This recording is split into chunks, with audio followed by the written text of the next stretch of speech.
லேவியராகமம் 9ஆம் அதிகாரம். 8ஆம் நாளிலே மோசே ஆரோனையும் அவன் குமாரரையும் இஸ்ரவேலின் மூப்பரையும் அழைத்து ஆரோனை நோக்கி, நீ பாவ நிவாரண பலியாக பழுதற்ற ஒரு கன்றுக்குட்டியையும் சர்வாங்க தகன பலியாக பழுதற்ற ஒரு ஆட்டுக்கடாவையும் தெரிந்து கொண்டு கர்த்தருடைய சந்நிதியில் பலியிட கடவாய்.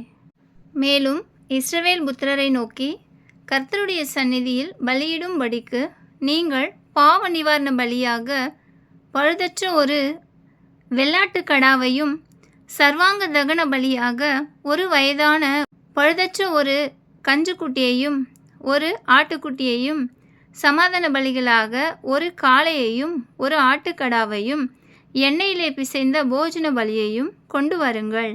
இன்று கர்த்தர் உங்களுக்கு தரிசனம் ஆவார் என்று சொல் என்றான். மோசே கட்டளையிட்டவைகளை அவர்கள் ஆசாரிப்பு கூடாரத்துக்கு முன்பாக கொண்டு வந்தார்கள். சபையார் எல்லாரும் சேர்ந்து கர்த்தருடைய சந்நிதியில் நின்றார்கள்.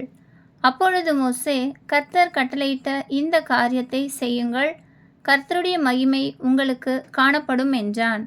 மோசே ஆரோனை நோக்கி, நீ பலிபீடத்தண்டையில் சேர்ந்து கர்த்தர் கட்டளையிட்டபடியே உன் பாவ நிவாரண பலியையும் உன் சர்வாங்க தகன பலியையும் செலுத்தி உனக்காகவும் ஜனங்களுக்காகவும் பாவ நிவர்த்தி செய்து ஜனங்களுடைய பலியையும் செலுத்தி அவர்களுக்காகவும் பாவ நிவர்த்தி செய் என்றான். அப்பொழுது ஆரோன் பலிபீடத்து அண்டையில் சேர்ந்து தன் பாவ நிவாரண பலியாகிய கன்றுக்குட்டியை கொன்றான். ஆரோனின் குமாரர் அதன் இரத்தத்தை அவனிடத்தில் கொண்டு வந்தார்கள். அவன் தன் விரலை அந்த இரத்தத்தில் தோய்த்து பலிபீடத்தின் கொம்புகளின் மேல் பூசி மற்ற இரத்தத்தை பலிபீடத்தின் அடியிலே ஊற்றி பாவ நிவாரண பலியின் கொழுப்பையும் குண்டிக்காய்களையும் கல்லீரலில் எடுத்த ஜவ்வையும் கர்த்தர் மோசேக்கு கட்டளையிட்டபடியே பலிபீடத்தின் மேல் தகனித்து மாம்சத்தையும் தோலையும் பாளையத்துக்கு புறம்பே அக்கினியிலே சுட்டெரித்தான். பின்பு சர்வாங்க தகன பலியையும் கொன்றான். ஆரோனின் குமாரர் அதன் இரத்தத்தை அவனிடத்தில் கொண்டு வந்தார்கள். அதை அவன் பலிபீடத்தின் மேல் சுற்றிலும் தெளித்தான். சர்வாங்க தகன பலியின் துண்டங்களையும் தலையையும் அவனிடத்தில் கொண்டு வந்தார்கள். அவன் அவைகளை பலிபீடத்தின் மேல் தகனித்து குடல்களையும் தொடைகளையும் கழுவி பலிபீடத்தின் மேல் இருந்த சர்வாங்க தகன பலியின் மேல் தகனித்தான்.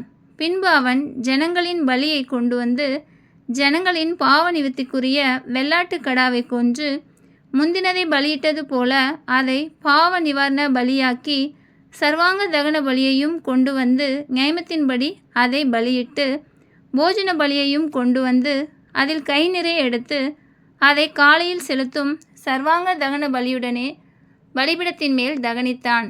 பின்பு ஜனங்களின் சமாதான பலிகளாகிய காளையையும் ஆட்டுக்கடாவையும் கொன்றான்.